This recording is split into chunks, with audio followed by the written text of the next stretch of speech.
Apan choro lo ni litum na choning riateng pen nang litum gewang pot nang litum phan nga choning rira lam kaning ye nang kok rat ang nu ke kapeklar nang kok alam ge la hello non malom lam ahok he alam rat along pon ulo la bongo senatum secret meeting dolo secret meeting dolo la pen ke pejo pen la APHLC pavedet po non NGO a APHLC si pedo chot po la pen mo phike nilita hala NGO a APHLC along si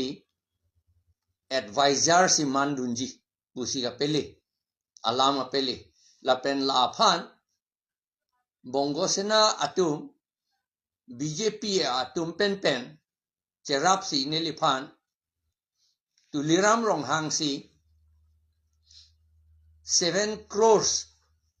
crore troxy kuti troxy apoisa niliphan ang piat la pusi alam ka pele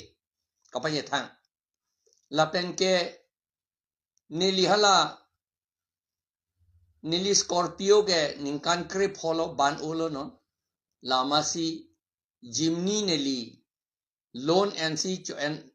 chonam lok lo nili sopo akleng bang loan NC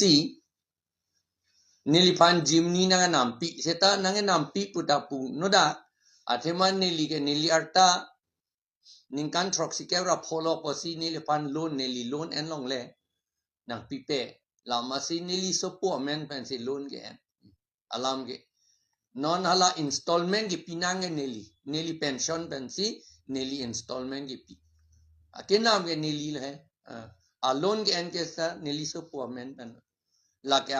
kagos potro nang lium langi pe dolo la pe a seat mani bang ta nili bolero bang se jordet si a seat mani nili ki pi seat mani anda poisa la si hala bolero bang e jordet nang kok lo poisa ko videt a thige chini lo nili la rat akam e claim lok si poisa pedam lap lo la puya la helo abinong ke karbiatum inglong arat atum phan kapejok long along riga pejok amunit tum phang pejok ji akam ke claim lok ben si nili poisa ke nili ka chobia pot anta bank pen ta ulai lap lo la pen pedam lap lo fixed deposit anta pedam lap lo nili non awas thala sam la sila kuti troxy tuliram rong hang si bongo senatum a ordara ting pen niliphan poisa na e pipu ke la ka ahok kali bongo senatum alang liphan order pibo labang e chini lo bongo senatum alang liphan order ki piateng ben si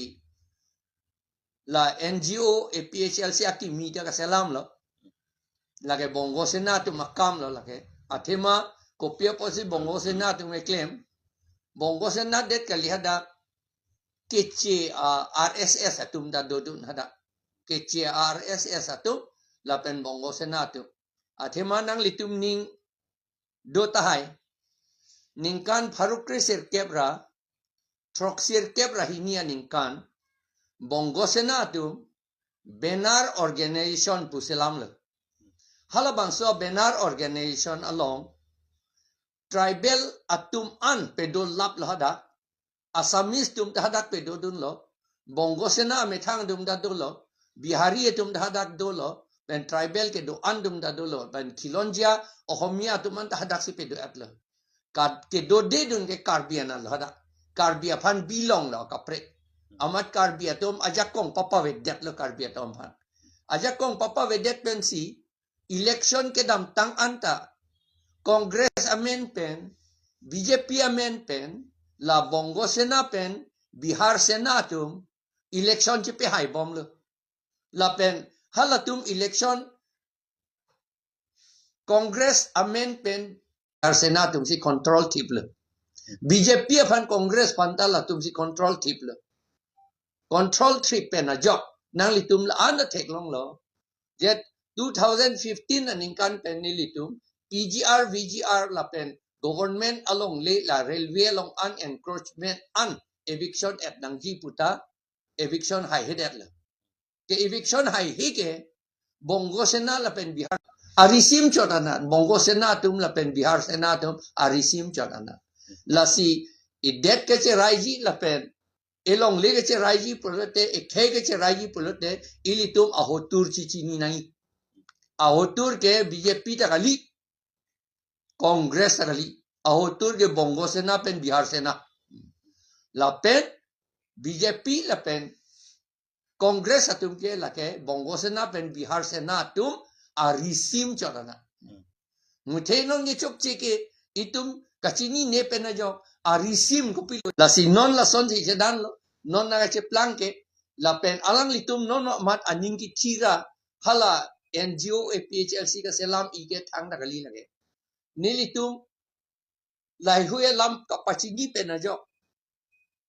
Thilonjia Ohomia tu Pan PGR VGR along Lepen Chot Kalilo along Kaprik eviction along Kaprik encroachment area pen anta eviction po lapen alang litum voter list pen the council voter list pen di amen na ke tangthan po alang litum dake dori pule lipu pepin se alang litum meta ki puthul po hello je ai Kathar ke Christiana po puyo ako APHLC ke Christiana party pu lipu verti alang litum lapot Christiana tu amhanle enra Christiana tu vijan le pacik korna putang pacik jok na putang la sinon ke en bang klietum body ni amen puintum tedi ne bang ke thoma tum bang ke abek klem la ke chini lor tamelo ni amen ta puintum tedi lo lancho tagalina aprang men la Christmas hut pulotang te da Christiana tu ajha katum hola ke thele ke duk kachu en un ka leader na pojo hola ke theke itung ke chu en un e poisa be lama chi feel along si pre Christmas service advent Christmas ke duduk feel along amat RSS bongo sena tum pulo la son feel along dolote Christian ka liye tum ta dun waratiti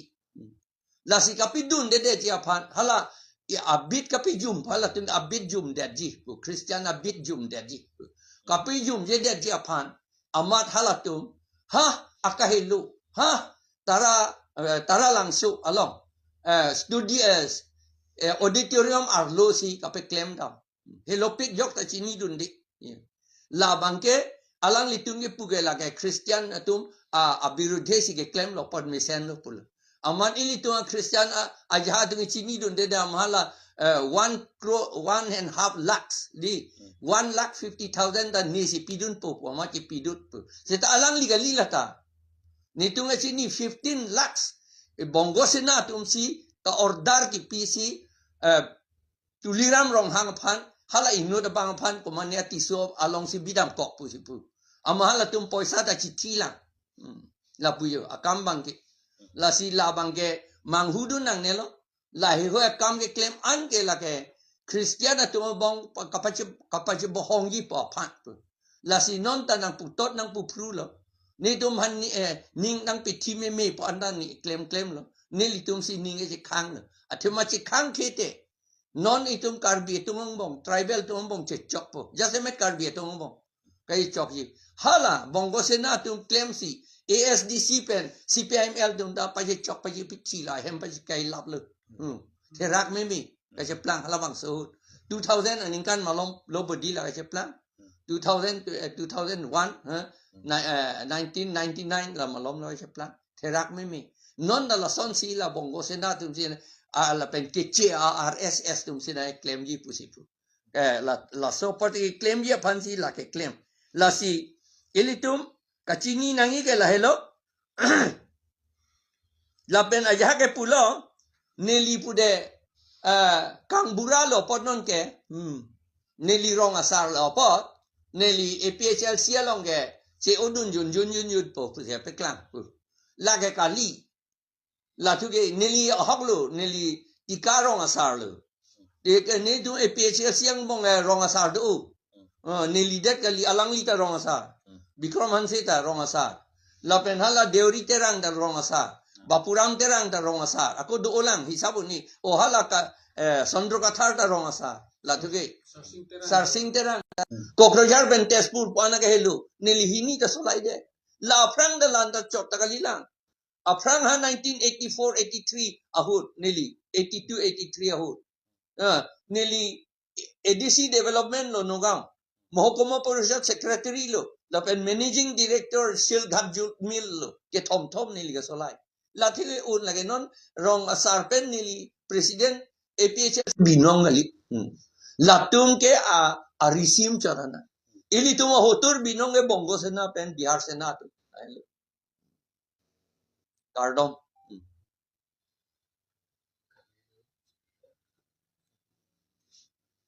itu saya aku ni berita kan tapi isi lang kalinya tu yang itu mulong picture silo kahit kuting timu lakan kahit bikaman saya alang itu ke RS long pen pening entang pen sige bangtang atau nang litung siya RS amun itu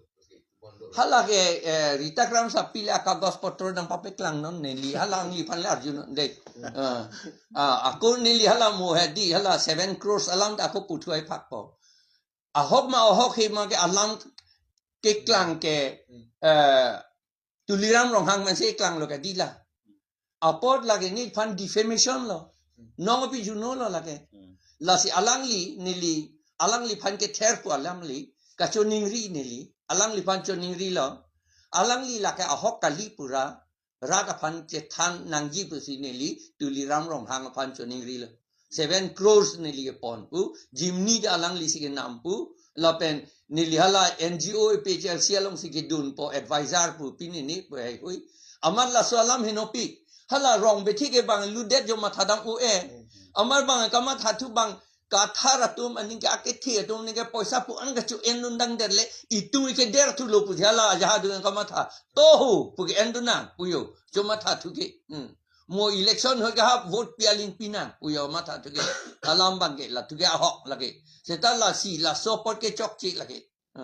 la si ni tum pe klang nang kok lo la pen tuliram ro ha ke hai phan ni li nang li tum pen si choning ri lo nang li tum keng si je alang li peklar nang ji rata to phan je alang li ne li phan 7 crores a poisa nang pipe la pen jimni